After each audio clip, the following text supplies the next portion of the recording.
You're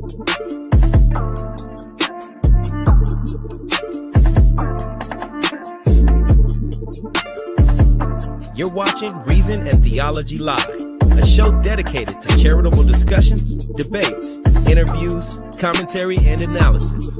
And now, your host, Michael Lofton. Hey, everybody. Welcome to Reason and Theology, doing another show here on a Thursday. Oh, it's been a busy day over here. Not fully for the RNT channel, which is why I'm trying to squeeze in a chill stream here. We did a show earlier with TK Coleman.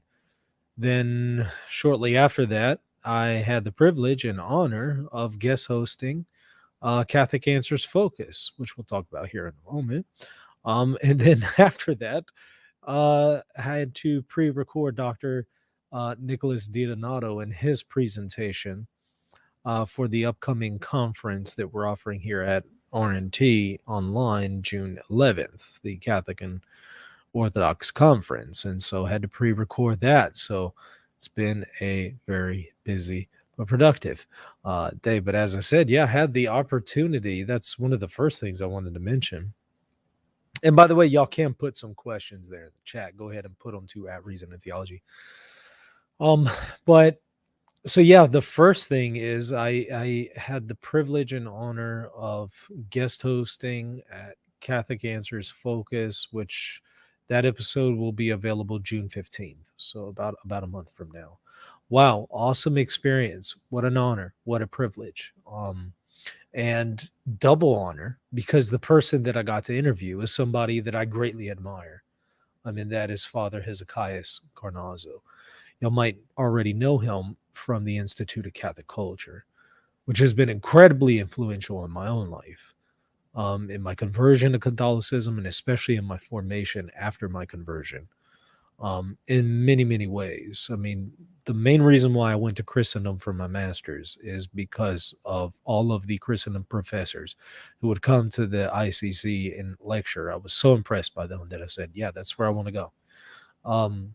And he also helped introduce me to the Eastern perspective, because he's an Eastern Catholic priest, formerly Latin Rite, if I recall correctly, but Eastern Catholic priest, Melkite. So really, really, it was an honor to be able to interview him. We were talking about Pentecost. So that will be a really, really fun one. So I look forward to that one. Like I said, June 15th. I won't give any more details because I'm not sure how much I should share, so I won't spoil anything. But stay tuned for that, June 15th. There was a couple other things that I was going to mention. Maybe I can pull them up here. I'm not going to reproduce the content and go over it all. Rather, I'm going to refer you to Catholic Answers for that. So I'm not going to reproduce it all. I'm just going to refer you to it. Let me share my screen so you can be made aware of an article I just posted with Catholic Answers. Here we go. Doritos for the Eucharist.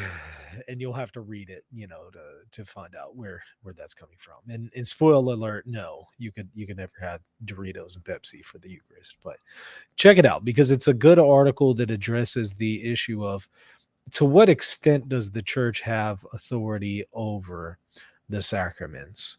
To what extent can it alter the sacraments? And if it can alter the sacraments to an extent, what is that extent? Where is that line, right? And is Doritos and Pepsi for the Eucharist crossing that line? So check it out. It's actually really, like I said, interesting article about the power of the church over the sacraments more than it is about Doritos and Pepsi.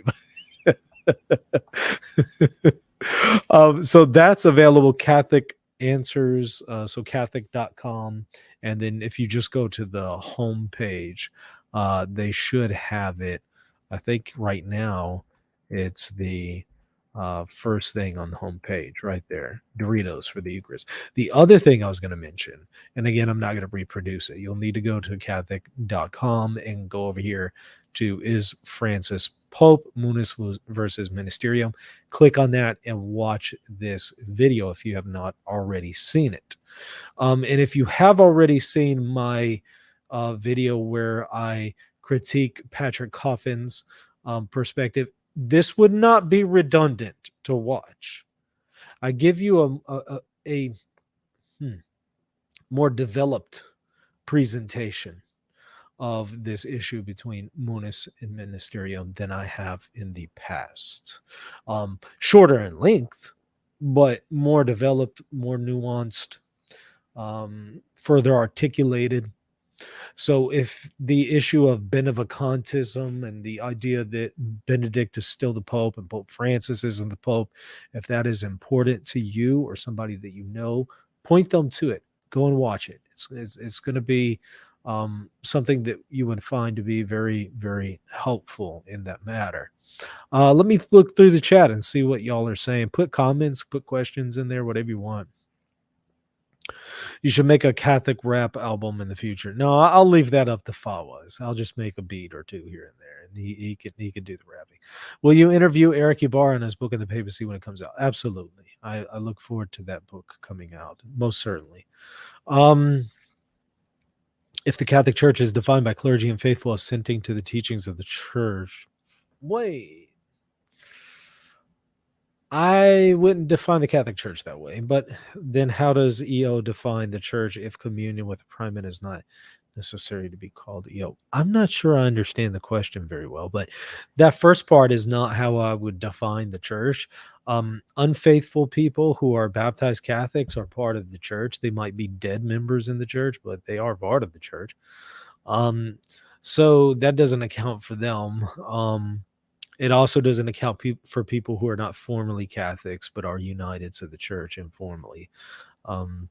So how does EO define the Church if communion with primate is not necessary to be called EO? Well, as far as the way generally Eastern Orthodox define the Church is especially based on Eucharistic ecclesiology. So which we would agree with on a local level. They would say the Church is defined basically as a local Eucharistic community with the bishop presiding, and the bishop has apostolic succession, right? So all of the sacraments are available at a local territory. Okay, so yeah, we can say that, yeah, that's a valid definition for a local level, but we just want to speak of also a universal aspect to this ecclesiology.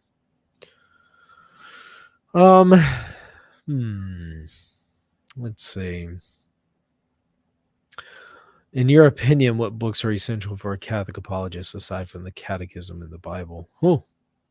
What particular area of apologetics? Because there's just so many different areas. Wow, where do we begin? I'll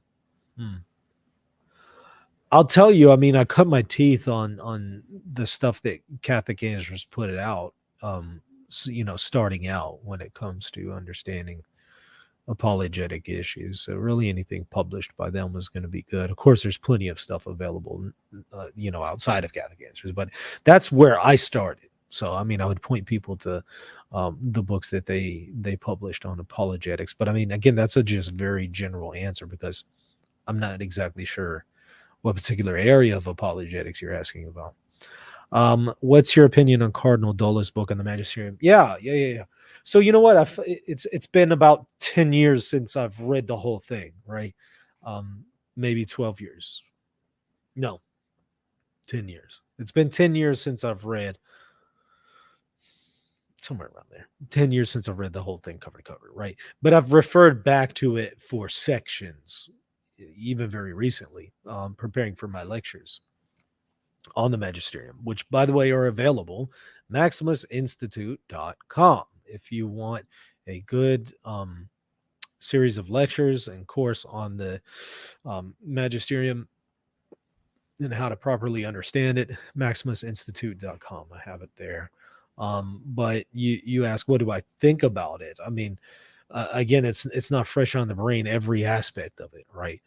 So if there's just something odd in there. I mean, don't think that I necessarily have that in mind here, but just overall, he tends to be really good on the Magisterium, and he tends to be the main guy that's a go-to. So, if there's a particular section or particular area that I want to consult, I'll go to his book and go to that relevant section. I'll go to him, of course. I'll go to Sullivan, Ghilardi as well. I don't agree with everything from Ghilardi, but I don't agree with everything from Sullivan either. But they're certainly experts, right? In a way that I could only aspire to be one day. So, even though I might not agree with everything on them, I mean they're incredibly qualified in the area of magisterial studies. So. Would you be up for hosting a theology rap battle between Fawas and a Protestant? That sounds like fun. I would do it. Yeah. Has the Catholic Church ever condemned fascism? There was a gosh, it's not fresh on the brain. There was some stuff that Pius XII put out, obviously at the time of the Second World War. But I don't remember specifically the document. There was something that he put out. Was it in 39? I forget. It's been so long since I've looked at it. But there was something that he put out that I feel like it may have addressed that, but it's just not fresh on the brain. Maybe check out some of his content. See if that points you in the right direction.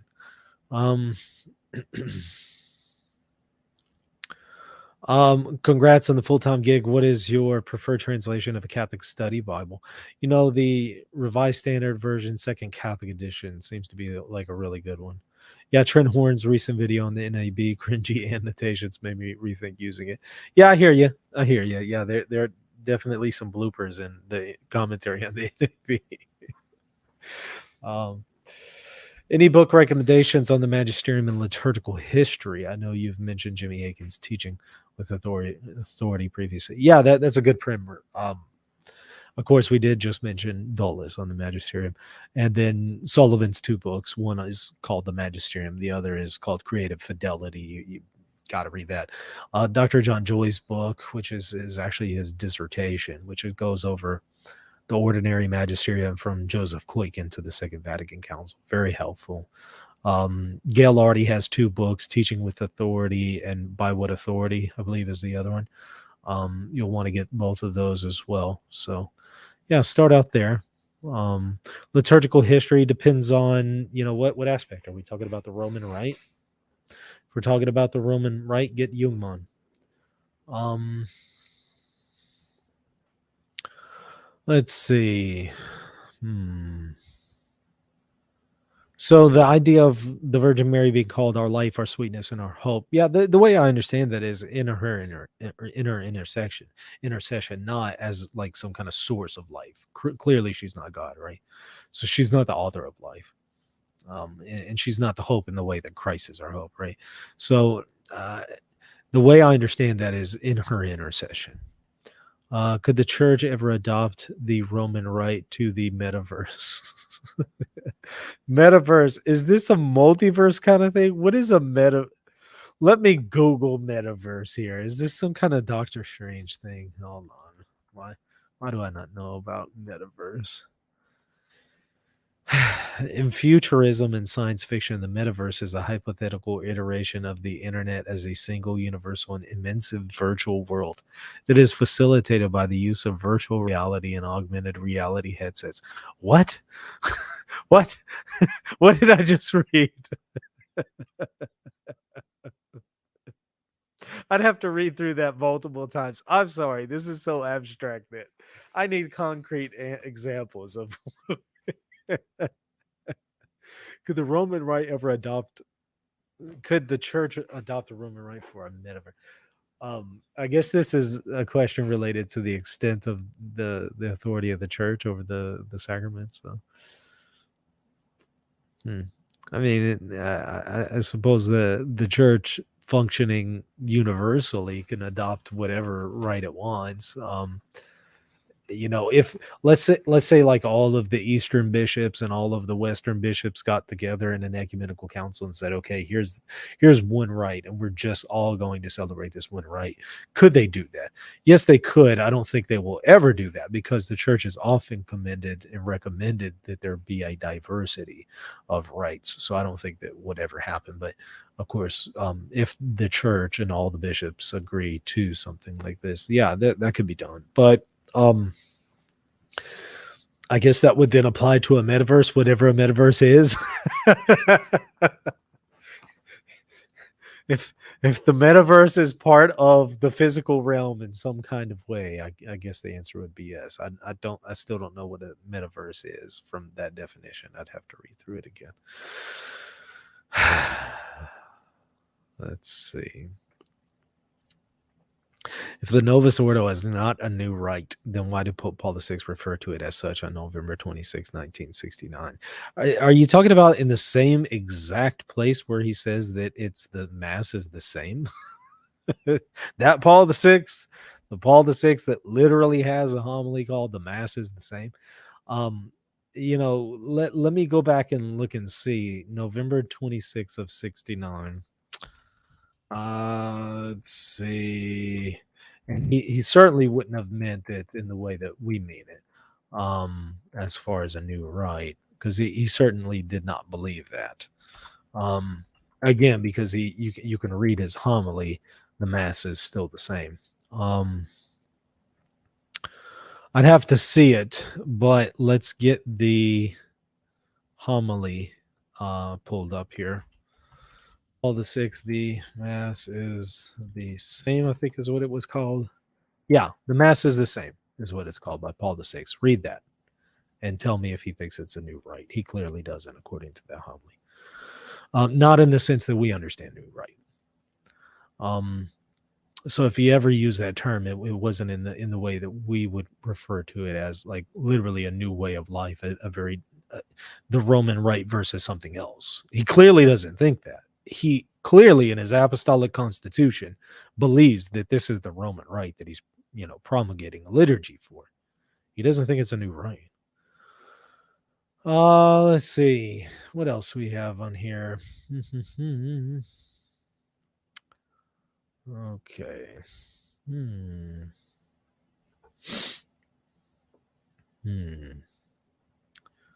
Well,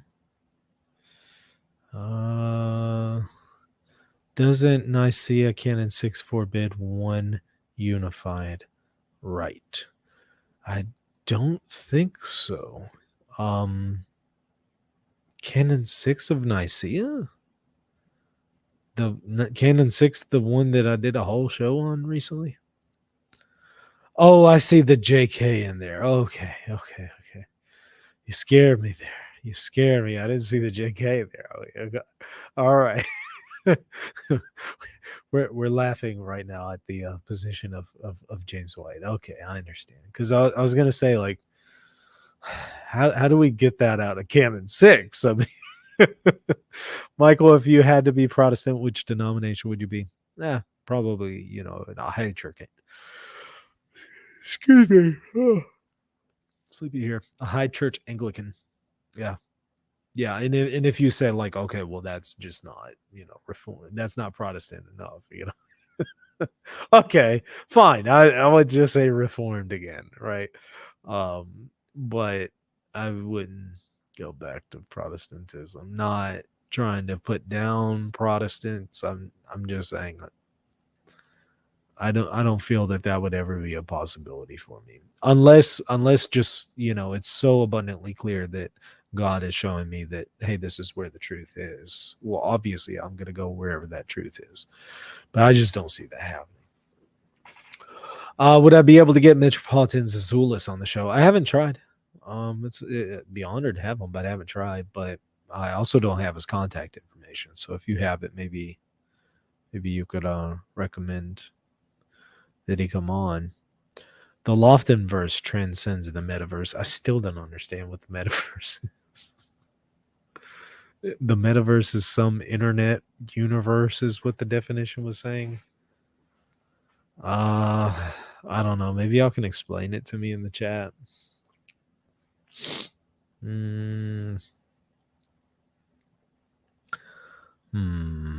What else?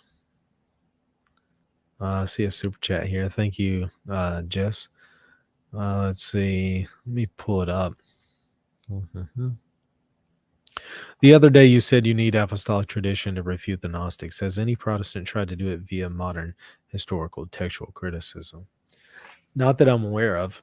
And what's interesting is that often some Protestants, like James White, appeal to, in the areas of textual criticism, they'll appeal to the Christian church and the community to whom the scriptures were entrusted as a way to determine the proper transmission and the meaning of the text. You can kind of see it in his debate with Bart Ehrman, although I'm very much simplifying his presentation. But what's interesting is, again, it kind of, the only way to really identify that community to whom the scriptures are interested is through apostolic succession. So,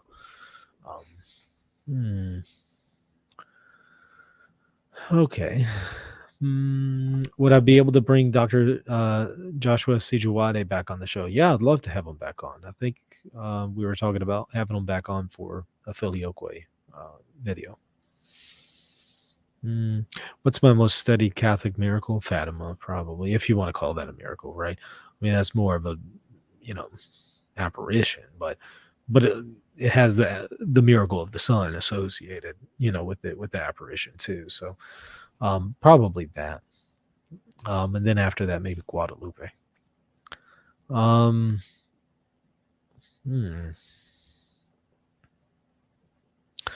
Any thoughts on the recent moves to allow lay individuals to lead major dicasteries, non-ordained religious to lead their order? Anything ecclesiologically being compromised? Yes, I saw that. Right. And some people were talking about, like, okay, so in theory, you could have female cardinals or something like that. I don't think that would happen, but I could see why in the language they might need to close the gap there, close the loop, and make it clear that that's excluded. But yeah, anything ecclesiologically being compromised, not necessarily. It's up to the Pope who he is going to have over a congregation. There's nothing by divine institution that even says a congregation has to exist. It's not part of what Christ has given to us. Christ did not institute the congregation for the doctrine of the faith. None of the congregations. Those are there to simply assist and serve the Pope, and it's up to the Pope how he's going to run them and structure them. He can do it however he wants. He doesn't have to have any bishop involved in the congregation for the doctrine of faith. He could have all laity if he wanted. He can have whoever he wants, on the consultation team. It doesn't matter. So I don't think that there's necessarily anything being ecclesiologically compromised there. And the issue of lay cardinals or something like that, although I'm not in favor of lay cardinals, I don't think that that's a good idea. But I just kind of wonder what do you think? How do you think a pope was elected before the College of Cardinals? Before the Cardinals, how do you think a pope was elected? Was elected by the people of the city of Rome, which is a whole bunch of laity. They're not called cardinals, but they're effectively a whole bunch of laity picking who the next pope is going to be. Okay. Let's see. What else we have here? Eastern and Western Catholicism, whatever you prefer, they're both out. Okay, well, maybe that's just a comment to somebody else. How would you describe the difference between initial justification by faith, what happens at baptism? Yeah, so I mean, the infusion of the theological virtues that comes from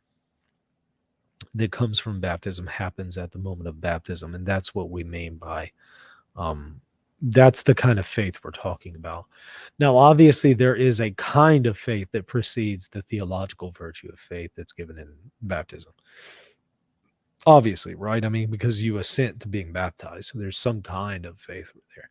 But it just wouldn't be what we would call the theological virtue of faith. Ordinarily, God could give you the theological virtue of faith infused prior to the administration of baptism. He could do that. He could certainly do that. It's just he ordinarily uses and expects us to use the sacraments.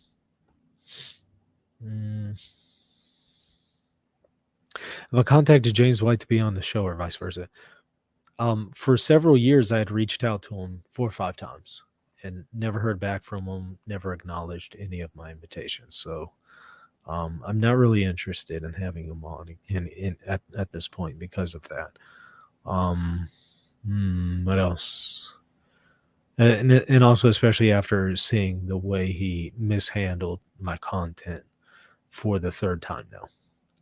Because he's reviewed my content 3 times now, and each time did so very, very poorly and mishandled my position. And I'm not even sure he really even watched my video. And if he did, like the last one that I'm talking about, and if he did, that makes it even worse.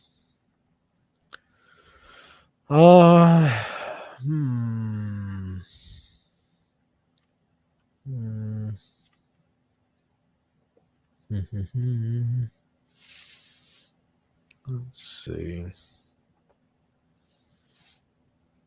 Does Mike Winger ever debate Catholics? I've never seen him debate a Catholic before.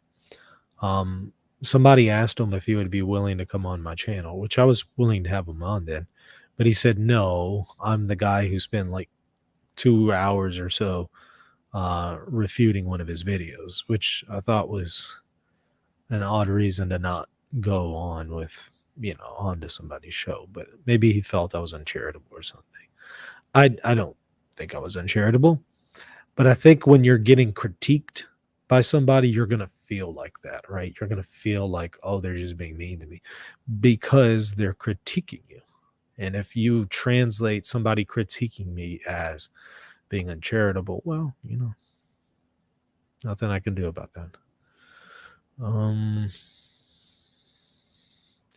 Is there a difference between East and Western Catholics? Is it just liturgical? No, I would say it's actually more than just liturgical. It's liturgy, other areas of discipline, and also some theological emphasis, right? There's different emphases. And then there are different theological perspectives, like, the issue of Palimism. So there's certainly different differences that transcend the liturgy. Is final justification by grace alone? When you say grace alone, it's certainly by grace, but final justification involves our cooperation. So we're not talking about initial justification. We're talking about final justification, which does involve our cooperation. So if you see involving cooperation as antithetical to grace alone, then there's your answer. But I don't know if I would see it that way, right? I don't see cooperation with grace as antithetical to grace alone. But I could see how somebody could, understand the concept that way. I see grace alone as opposed to strict merit, right? And nobody's strictly meriting anything. That would be impossible to strictly merit something in grace, right? And nobody can strictly merit something even outside of grace. So that's how I see grace alone, is it excludes any kind of strict merit. Thank you, Jess, for the $10.54 super sticker. I wonder if 1054, the year of the schism, allegedly there, if there's any meaning behind the 1054. It seems like Protestants don't like it when the term ongoing justification is used. Are both sides talking past each other using the term sanctification for ongoing justification? No, it's more than that. It's more than that, because we're not just using the term sanctification for ongoing justification. We're not saying just simply that we are being sanctified. We are actually saying we are truly considered justified by, yes, an understanding of sanctification, but it's actually justification. So it's not just simply confusing sanctification with ongoing justification. Moreover, are we talking past each other? I think that they are certainly misunderstanding us. I definitely think that. The vast majority of them, not all, but I think the majority of them are. Okay, let's see what else we have. And by the way, thank you for the super chat. What do I think of Ephesus 449? Well, they wouldn't even allow the reading of the Tome of Leo, so that's a problem. Why is that? Is the spirit of Vatican II haunting your cardboard books again? Wouldn't that be something if one of the books just fell off the shelf right now during the during the video? We would have to say it's the spirit of Vatican II. The documentary Mass of the Ages will be about Bunini and the Novus Ordo post Vatican II when it comes out later this month. Will you do a review or give your thoughts? Possibly. They were generous enough to give me an opportunity to see it and other stuff like that, but I wasn't going to be available. It was the closest was going to be in Dallas, which I can normally do, but the day that they told me about it was the day I would have to be in Dallas, and it was just like it was impossible for me to just go to Dallas that day. So have I seen Dr. Jordan Peterson's sorry, what time is it? 10 o'clock? Why am I yawning at 10 o'clock? Gosh, I mean, I'm normally up until like 1 o'clock. So I don't know why I'm yawning at 10. Have you seen Dr. Jordan Peterson's talk at Franciscan University? I thought it was interesting. I have not seen it yet. Most certainly need to, though. What else do we have here?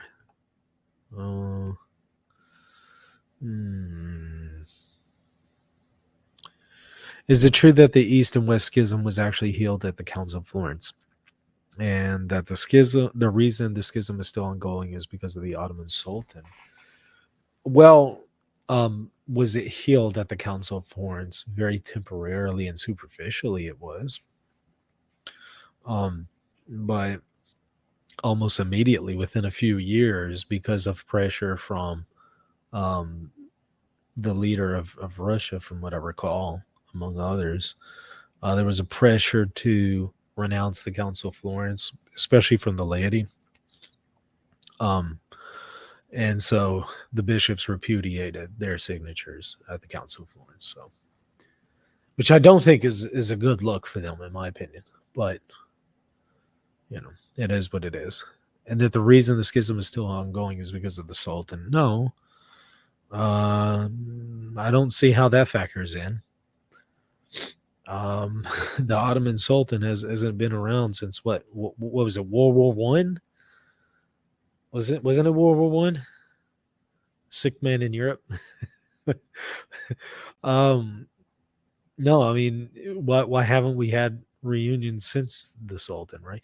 And how would the Ottoman Sultan have excluded reunion prior to them? But even if you could make an argument somehow prior to then, what do we do with the fact that afterwards we still don't have reunion? I think it's because there are serious discussions that we need to have on ecclesiology.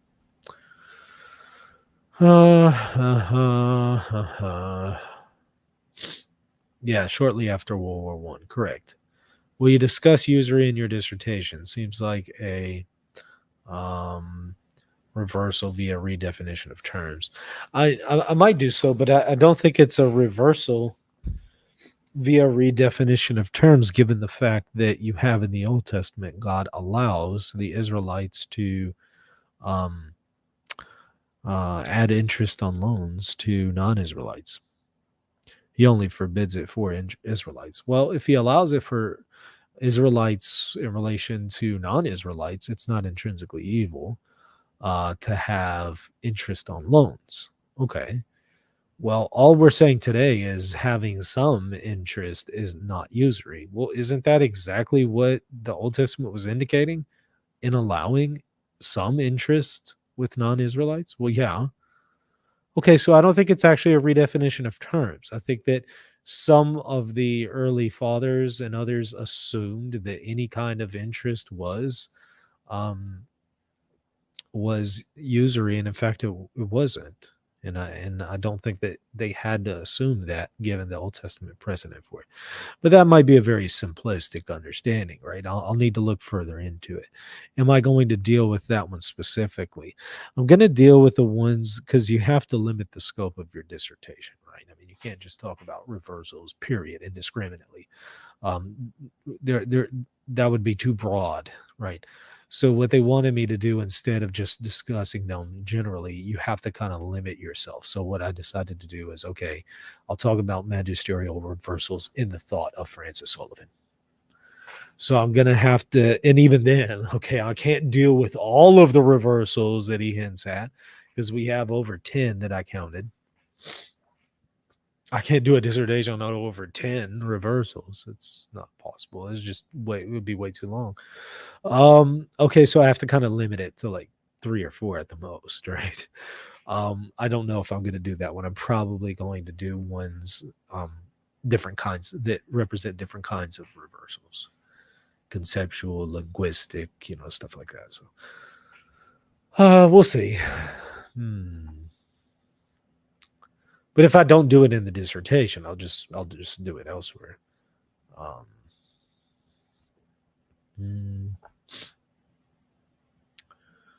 Well, what else? I need that Reason in Theology jacket. My cardboard soul needs it. What jacket? Oh, is that the one that comes up on YouTube? Yeah. Like the hoodie one? Is that what you're talking about? Let's see. Do you and Eric differ in ways regarding how you both approach justification, especially regarding Protestants? He doesn't seem to employ the language of increase of justification. I don't know. I don't know, but I get the concept of increases in justification straight out of Trent, which he's well familiar with. So I don't see why that would be a difference, because we both know that that's in the succession of the Council of Trent, and so I know I tend to talk about it a lot.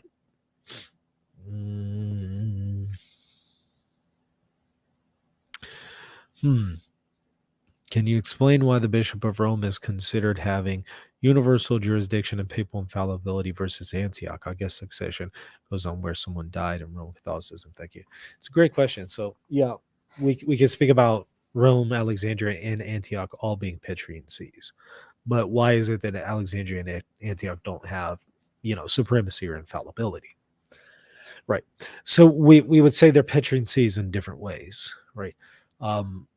Antioch and Alexandria would be Petrine sees insofar as they were founded by the Apostle Peter. But what we're saying with Rome having this unique claim is not just that it's a Petrine see, but more importantly, that that's where he discharged his authority. That's different, right? That's very different than just simply setting up bishops in a territory. That's actually where he discharged his peculiar authority. Good question. Petra, Greek translation for Peter. Am I wrong to focus that Aramaic word doesn't have feminine masculine conjugation regarding papal succession? Yeah, it's most likely the case that it was originally in Aramaic, which didn't have that distinction. Moreover, the reason why you have this difference is because of the term rock. The gender for the term rock wouldn't apply, so clearly they had to change the gender. That doesn't mean it doesn't still refer to Peter, however. And it seems like Protestant scholars recognize that. R.T. France is one, D.A. Carson is another. So I just don't think the Petra argument is really a good one. Thank you for the soup chat. Thank you also for this super chat, Brandon Day. Is it a sin to regularly attend Vespers at an Orthodox church if you're Catholic? No, it would not be a sin. The church actually recommends that you, or commends that you would participate in Vesper services and stuff like that with the Orthodox. So, worst subject at school for you? Huh. When I applied myself, I got A's and everything, right? When I didn't apply myself and just didn't study, didn't care, didn't pay attention, I would just get C's. But when I applied myself, I would get A's and everything. So I don't know. I don't know. Worst subject. I don't remember a worst subject when I was trying. I mean, I don't know. When I was trying, my best subject was math. When I wasn't trying, maybe it was my worst.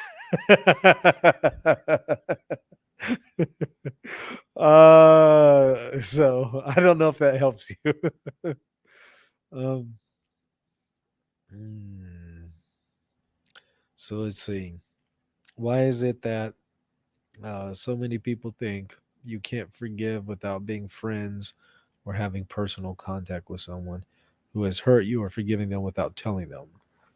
Let me make sure I'm understanding. Why is it that so many people think you can't forgive without being friends or having personal contact? Like, are you asking, is it possible to forgive somebody without necessarily being their friend or having personal contact with them? Yes, it is. It certainly is. Especially if they're just going to continue to hurt you, right? You can forgive a person, but that doesn't mean you have to continue to put yourself in a position where you're being hurt by them. So I hope I understood the question and answered it there. Can you keep an eye on super chats? I don't want mine missed. So Canadian Catholic. All right, let me see where's your super chat. Okay, here we go. Thank you for that, by the way. Is there anything in Catholic official doctrine dogma that would be violated if a Catholic were to reject Fatima and its associated things? Yeah. So, look, I first of all, wow, where do we start? First of all, I appreciate the question. It's a good question. I don't want to confuse doctrine with dogma, although you might not be confusing them. You might just simply be distinguishing between them and just putting like the slash there.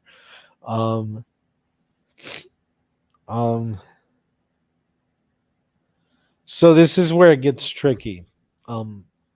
Rejecting private revelation as such is possible without denying doctrine and dogma.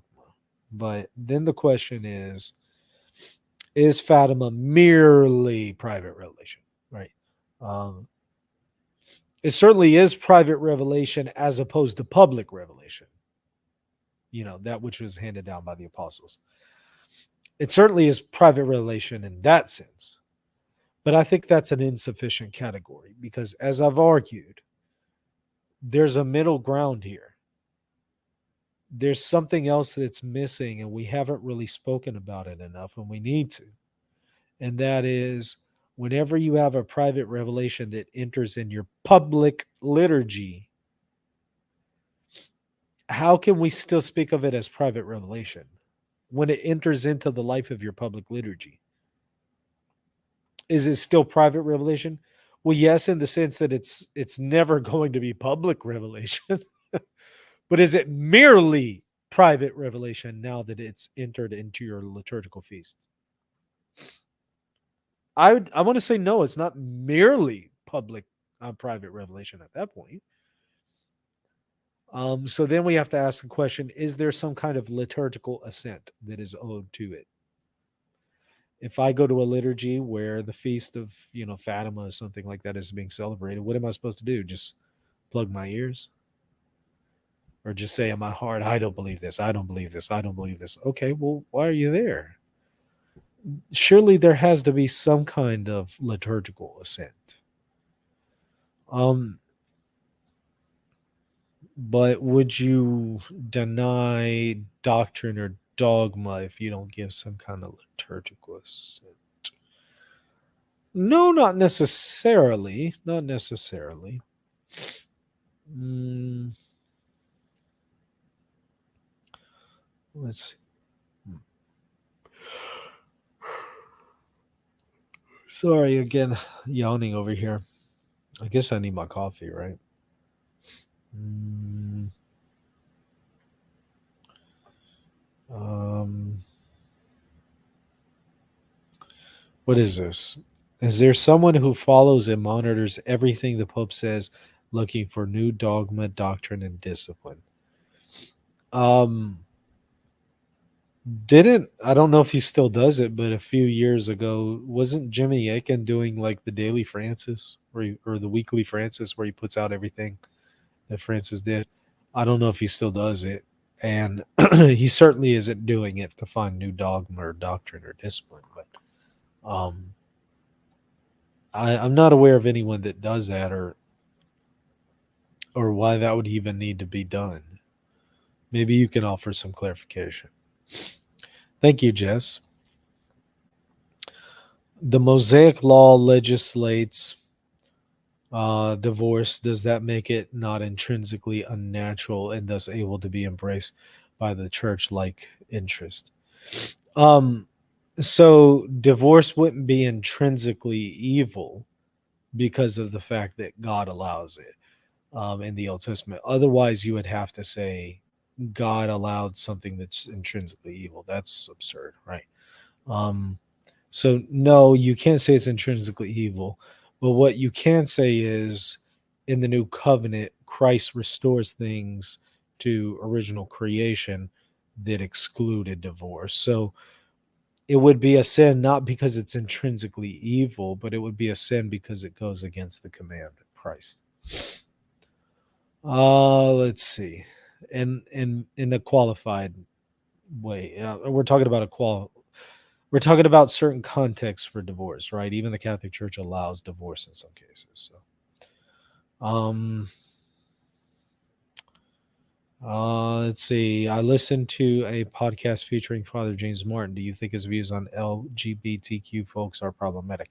Yes. Did you see the series of tweets and I think a video I did afterwards? About a month maybe ago. Watch those. Yeah, yeah. You'll get the essence of my thoughts there. Um, it's not only an issue of what he's not saying; it's also an issue of misunderstanding what is being said. Um, so yeah, maybe go and check those out. Let me know what you think. I definitely do think they're problematic. RNT yawn stream, right? It feels like it. I mean, where's my coffee? Mm, mm. Do we need a fifth dogma of Mary? Please no. There's no need to dogmatize anything about the Virgin Mary right now. There's just no need. Haven't we learned the prudential um, wisdom in not defining a dogma unless there's some kind of need and heresy? You know, right now, is there really a need? I don't think so. So would it be prudent? Probably not. Mm, hmm. What else?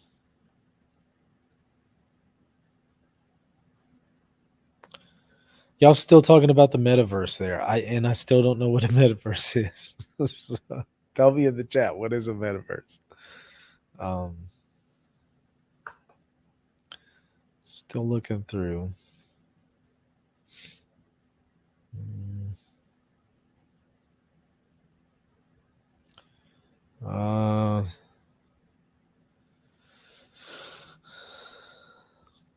what do you think about the fifth glorious mystery being a solemnity on the calendar? So far we have 4 out of 5.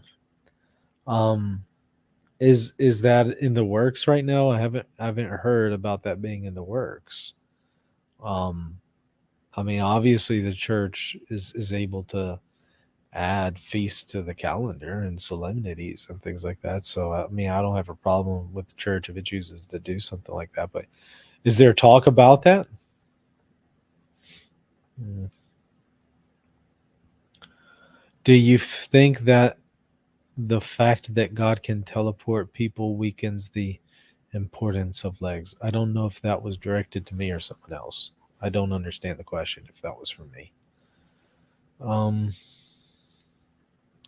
Metaverse is a Facebook thing, the alternate world Zuckerberg made. I know who Zuckerberg is, but I didn't know he had anything to do with a metaverse. I still don't know what it is by that definition. Can you help me out here? Still not answering my question sufficiently, at least for me. Uh, Catholics basically believe in theosis, right? Yes. Mm,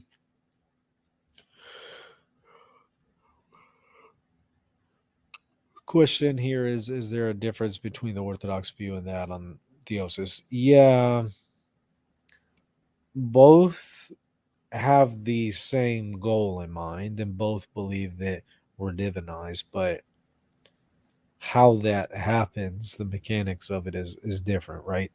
Um, with an Eastern Catholic, is generally going to involve some kind of notion between the essence and energies. Um, Whereas with a Catholic, it's generally a Latin Catholic is generally going to involve a notion of created grace, which is not that which we receive is created, but we become a new creation whenever we receive the uncreated God. Um, those might not be, you know, diametrically opposed, but it does seem like it's a different way of explaining it. So um, we get to the same conclusion, but maybe by different means, right? Hmm. Sean says, "I love these kinds of streams." Well, hey, I appreciate it. Um, hmm.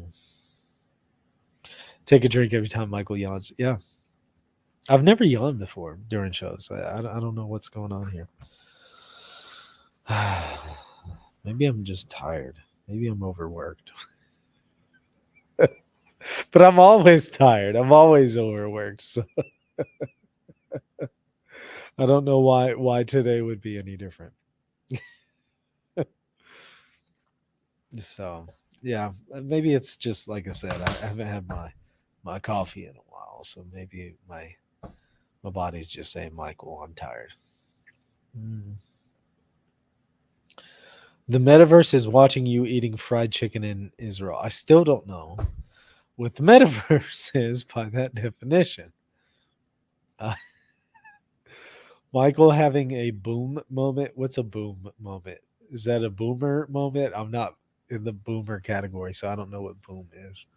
Um, the metaverse is the virtual universe people communicate in when using virtual reality technology. Mm, it's a buzzword for a future more advanced social media. Okay. So, all right. So when we're on Facebook, when we're on Twitter or something, that's the metaverse? Huh. Future more advanced social media. How does the concept of us communicating on social media imply a future more advanced social media? You're losing me there. Um hmm. Okay. Are you aware of any Catholic translators of Romans 3:28 that like Luther added alone? Protestant friend says there were but didn't provide evidence. I've heard people say that about Aquinas, but I also haven't. Um, I haven't seen evidence for that. Even if he did somehow, um, it depends on what he meant by alone, right? Because as I've noted many, many times, we can speak of a faith alone concerning initial justification. It's just like, what do we mean by that, right? So we could say it. I'm not really bothered by somebody saying faith alone as much as I am by certain heterodox meanings that people attribute to the words faith alone. Mm.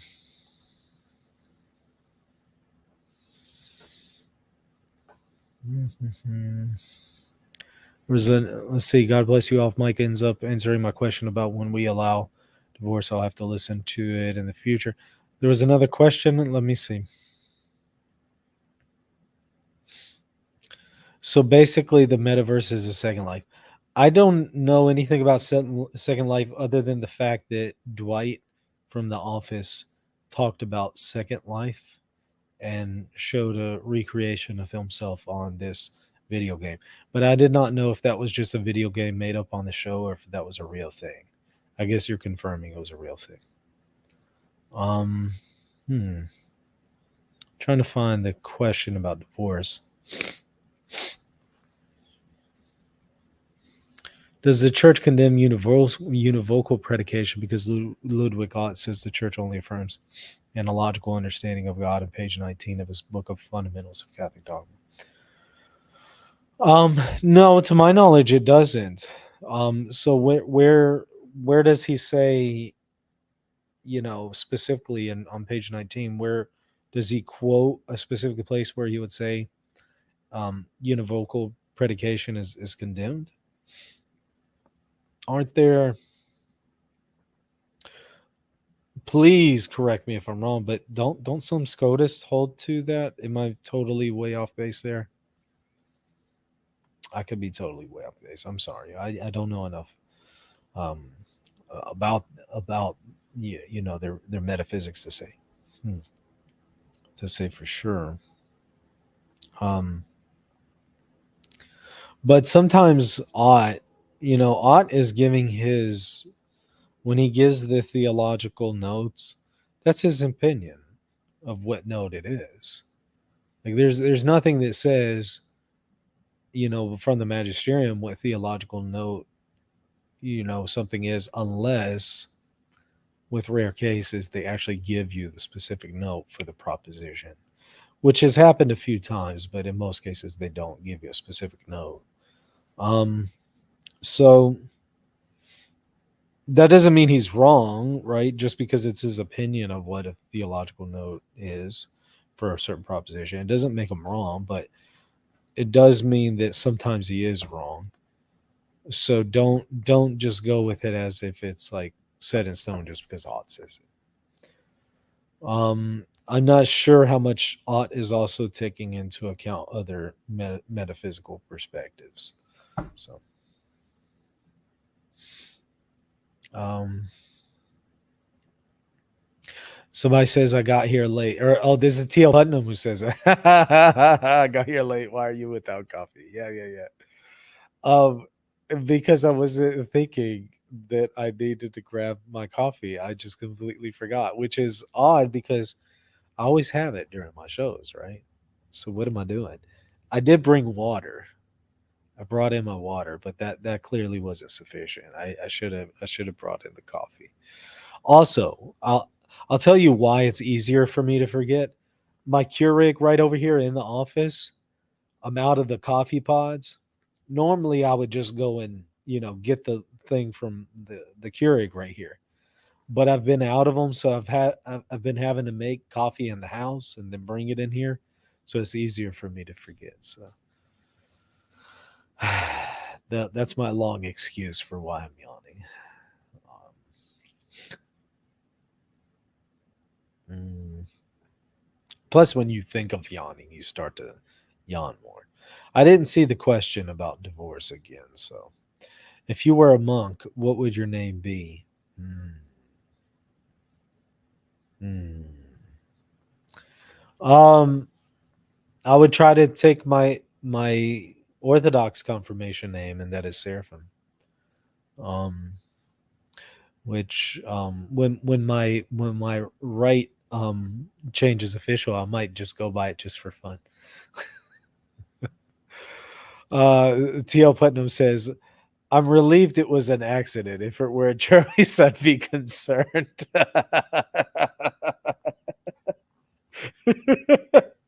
That would be a sign for a cause for concern. It certainly would be. If I ever say that I don't want coffee or I turn down coffee, something's wrong. Something's really wrong.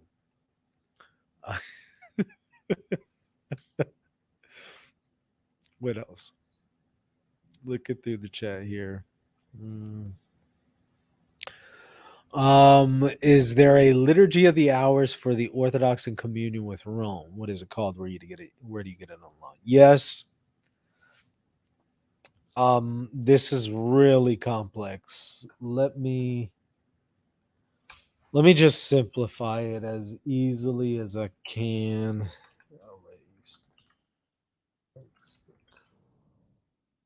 Hold on. Let me take you to my website, the outreach website we have. There it is. Let me share my screen. Okay. All right. If you go to laeasterncatholics.com, go to resources. Go to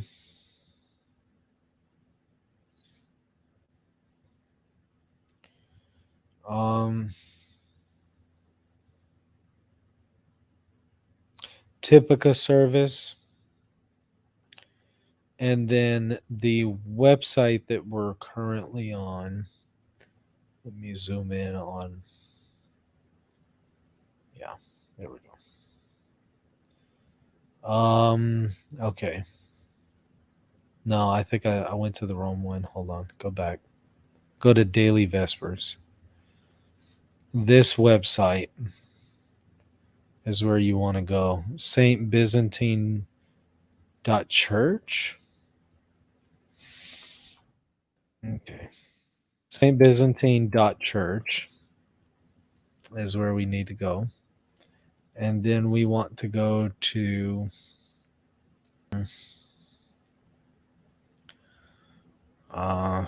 is it posts? Yeah, go to posts. Boy, I know it's a long, convoluted way to get here, but I promise it'll be worth it. You'll see why. Go to Orologium, because that's effectively it. And here you go. Boom. You'll thank me later. Here you go. First hour, third hour, sixth hour. Great Vespers. You got Sunday Matins. I don't think it has daily Orthros, but you at least got Sunday Orthros. Daily Vespers and Great Vespers. And then again, first hour, third hour, sixth hour, ninth hour.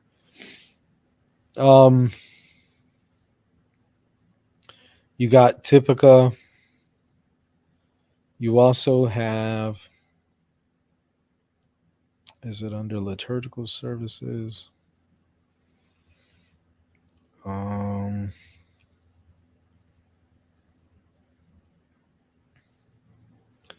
Yeah, here's the Typica.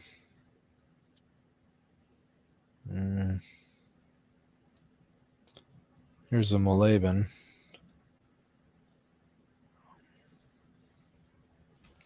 You have to scroll through, see what else they had, but it seems like they had something else on here too. But let's just go back to where we were though.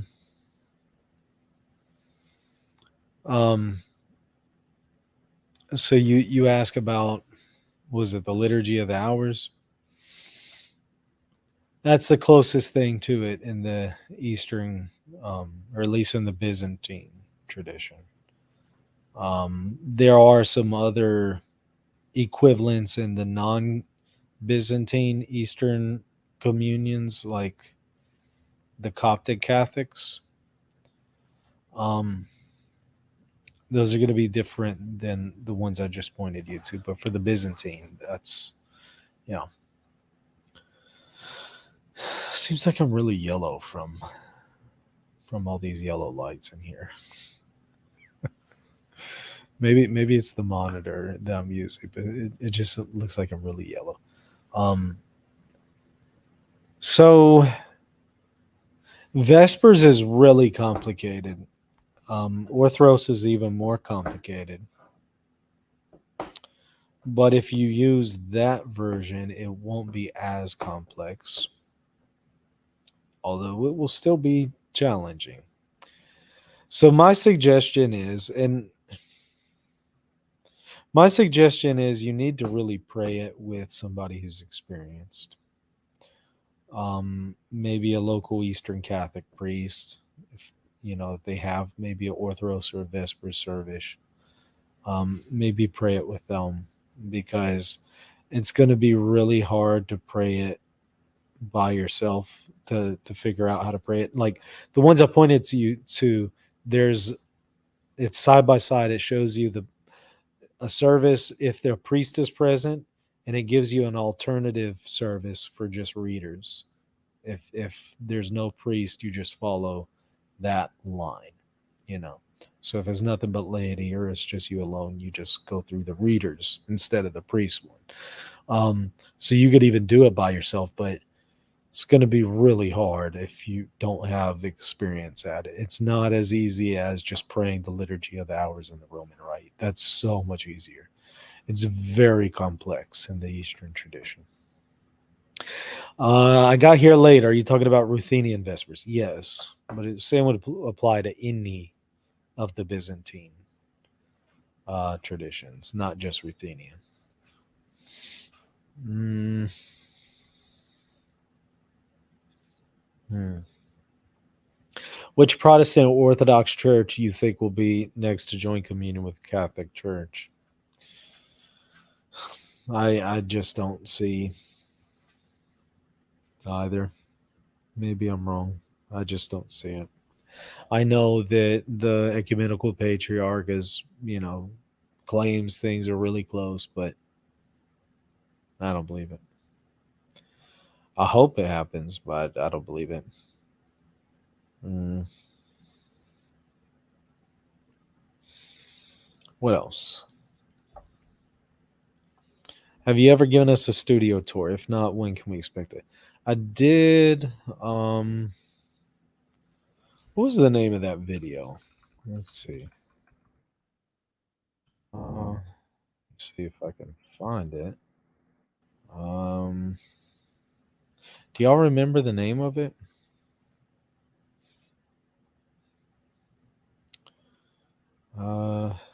It was a few months back.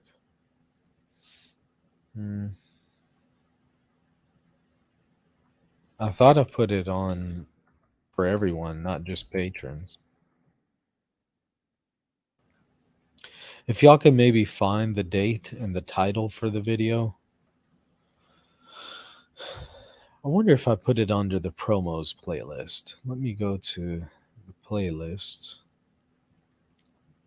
and look under promos. I normally would put stuff like that under RNT promos.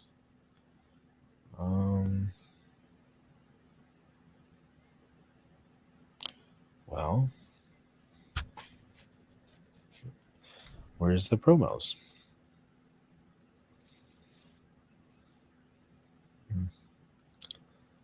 Well, I don't know. It's not coming up. That's annoying. Hold on. I'm getting there. I'm trying to find it here. Got so many videos and so many playlists. It's just, it's easy for things to get lost. Why am I not saying? It's so funny. Every time I go to look for a playlist, the one playlist I'm looking for is never comes up. Why is that? I'm confused by that. Okay, I just did a keyword search. All right, so let's go through promos.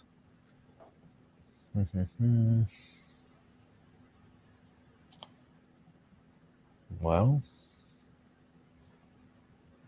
yeah, here we go. Behind the scenes R&T library tour. Let me share my screen. Boom. Okay. There we go. All right. So somebody wanted to see an updated video of the. I've made it some changes, a few changes to it. Office. But yeah, that's still effectively how it is. So, kind of get a view there. Let me maybe move back. And then I do go to where, like, I go to each shelf and show you all the books, although I don't count them all out and name them. But see, this half is dedicated to office stuff. So, this is where I work during the day. Oh, that's when I still had my day job. Nice. I see my day job laptop. So this was before I was full time. And this is where I'm going to have in-person interviews. Mm-hmm. This is the desk that I use to control. Couch isn't there anymore. Audio, video. This is where I do solo shows. That setup's a little different now. And little area over here where my son can sit down and watch TV and play Switch and play. Which he still does, but I just don't have the couch there. And all that. And so this side over here is home chapel.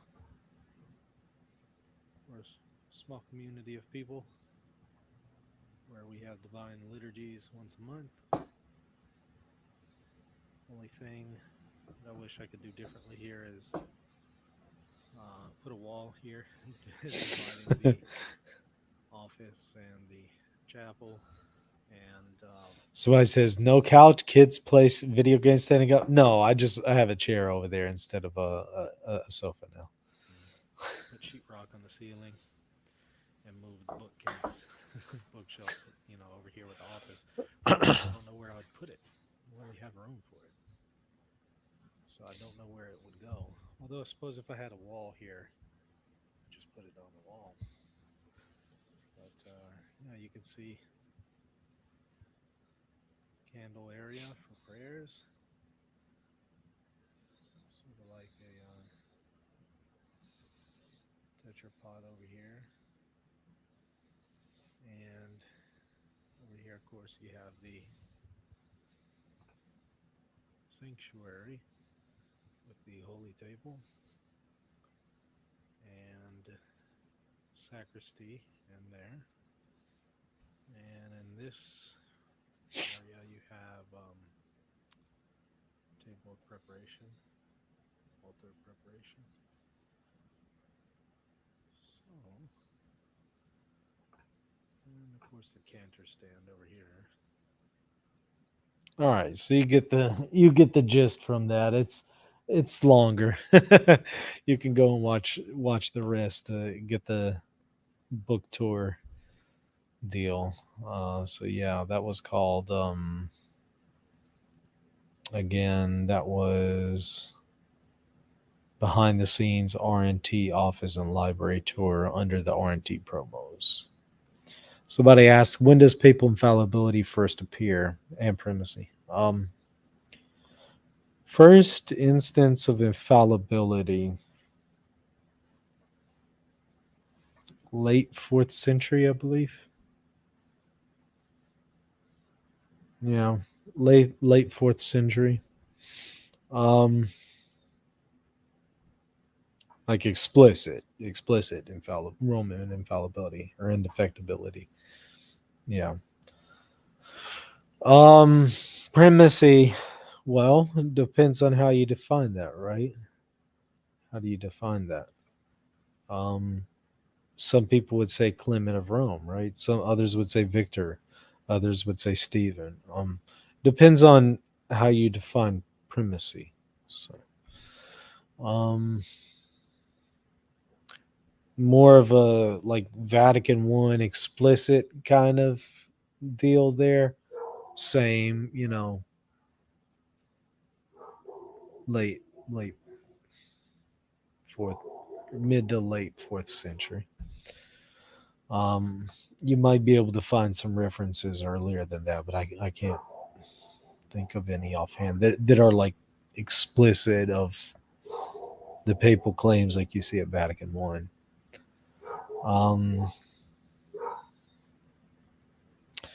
Michael shows a closet one day accidentally and it's full of cardboard boxes. That's funny, no. But what I didn't show y'all is like all of the shelves that are behind me, like the cabinets, they're all full of binders with books and articles and stuff like that. So they're packed with just nothing but just books and articles. Not made of cardboard, made of paper.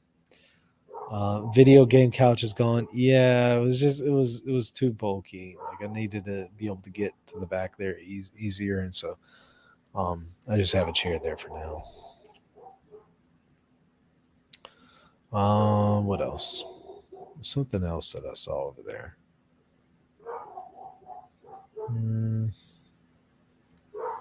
When will Tobias Singer be on RNT? I invited him on several years ago, and he gave me the weirdest reply about how he'll only do a video with me if I do it in person with him in Jerusalem. I'm thinking, I live in Louisiana, right? And he insisted that he'll only do it if I do it in Jerusalem, which meant that was his way of saying, no, I'm not going to do it because he knows perfectly well I'm not going to come to Jerusalem just for that. So, what kind of answer was that? I mean, that was just weird. So no, I'm good on that one. Not interested in Tobias Singer. Even if he wants to do it on video, I'm good. I'm good. No need. What else? 2024 to my RNT coming for you. I'm good on that one. I'll pass. When somebody gives me some ridiculous answer like that, it's like, you know what? Offer rescinded. We're good.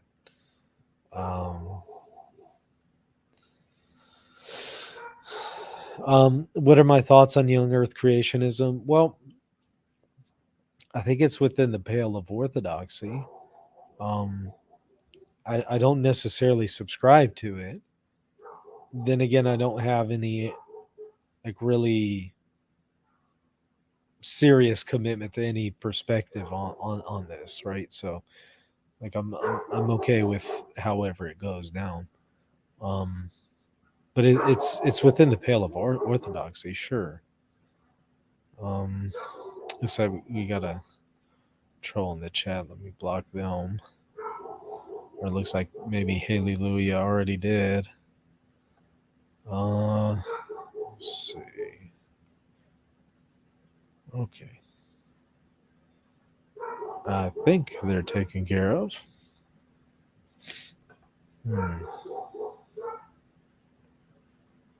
All right. Well, let's wrap it up here. Skim the chat. Make sure I didn't miss anything. Michael told the kids if we can stand through the Divine Liturgy, we can stand while playing video games.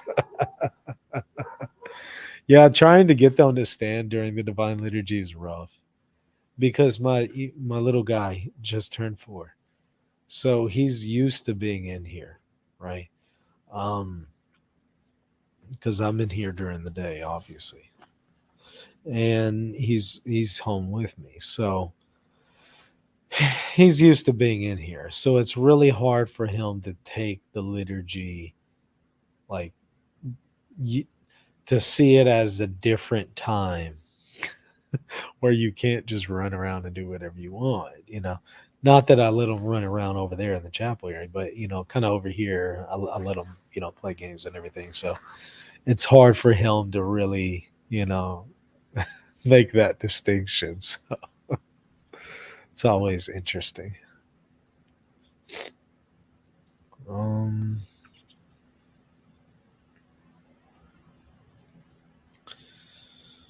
Oh, well, is there anything else?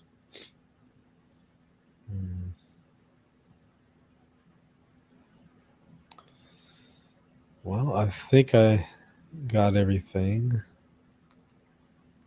Looks like it.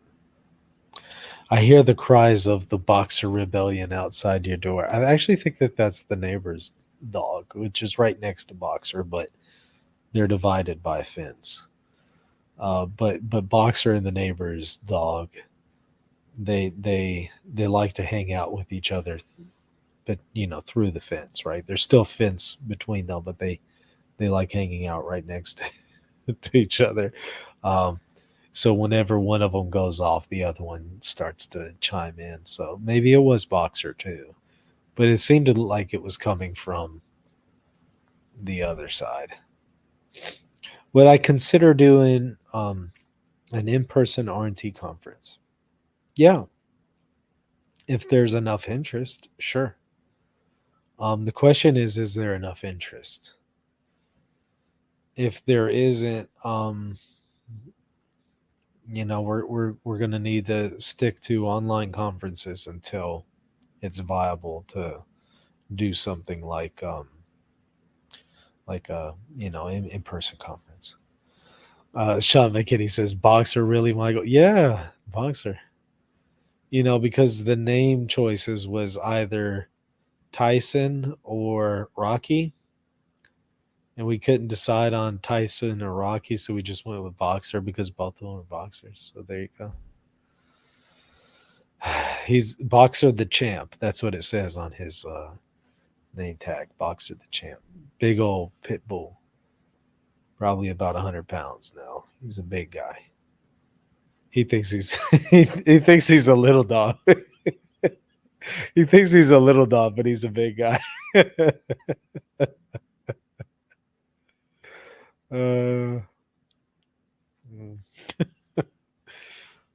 Let's see. The hounds of the other side. Well, what is it with this area? It's like we all have these really huge dogs all right next to each other. So when one dog goes off, they all start going off. It makes it really inconvenient for me, especially when I'm trying to record a lecture. Or somebody starts mowing their yard. That's annoying too.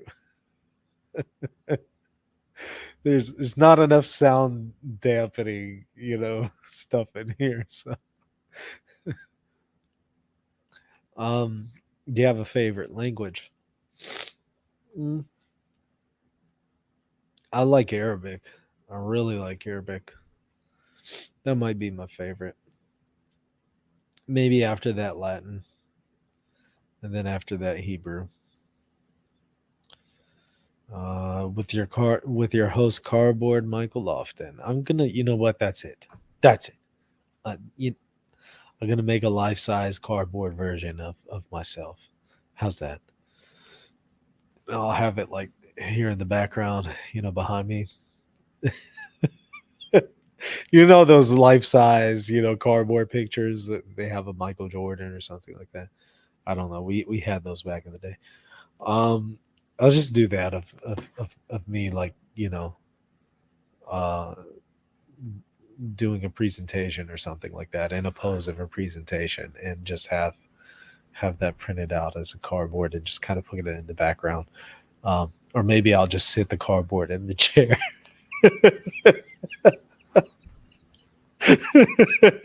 Just sit it down like right here in this chair. That would be funny. It would also be a great waste of money.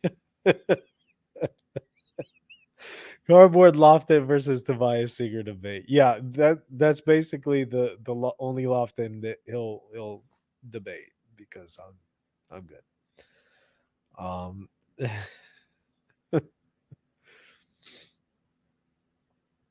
Okay, well I think I got everything there. So the Patriarch of Cardboard.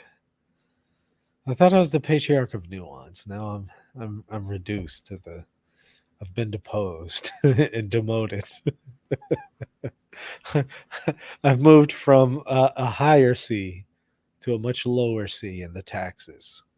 The Patriarch of Cardboard is like really low in the taxes compared to the Patriarch of Nuance, which I kind of felt was pretty high in the liturgical taxes, but I could be wrong. All right, y'all. I enjoyed it. I got to get to it. I really appreciate y'all participating there. Everybody who offered super chats too. Thank y'all for that. Everybody also who offered great questions. I appreciate your participation. Good stuff. Sorry for all the yawns there. Next time I'll have my coffee ready and we won't have that problem. But yeah, I wanted to have a chill stream, introduce y'all to a couple of things that I was, doing there with Catholic Answers. So refer y'all back to them again. Go and check out Catholic.com. I have the article on there about the sacraments and also the video on the Munus and Magisterium that I just recently did on Catholic Answers Focus, and then guest hosting Catholic Answers Focus earlier today, which will air on June 15th. Also, I'll be at Catholic Answers next month, late June, at one of their conferences. I'll be speaking at one of the Catholic Answers conferences in late June, in addition to being in the studio doing videos in person. So I'll do, Catholic Answers Live and some other things like that. The good thing is I'm going to be there a week. So I get to meet everybody, do stuff in person, get to speak at the conference, meet everyone there. And they'll also give me an office for that week. And that way I can do R&T. So I'll be able to do R&T from Catholic Answers. That'll be cool. So y'all stay tuned and check that out. And that's going to do it. All right, y'all. I will see y'all later. God bless.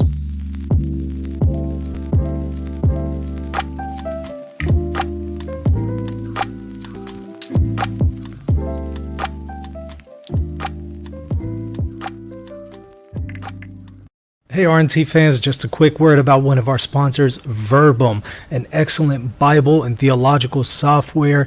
Go to verbum.com/reason. You'll support what we're doing here at Reason and Theology. You'll also get 10% off any of the packages that you choose, along with 5 free extra books. Again, verbum.com/reason. Can a personal planner really make you a saint? The Saint Maker is the first high-performance planner for the spiritual life made by faithful Catholics for faithful Catholics. The Saint Maker is a beautiful, easy-to-carry, and well-crafted companion to your Missal, Bible, and Rosary. Published 4 times per year, each season includes daily planning pages, feast days, and devotions for both forms of the liturgical calendar, goal-setting pages, confession journals, and much more. Visit thesaintmaker.com to shop the planners. Quantities are limited, so head over to thesaintmaker.com to order yours and start your Saint Maker journey today.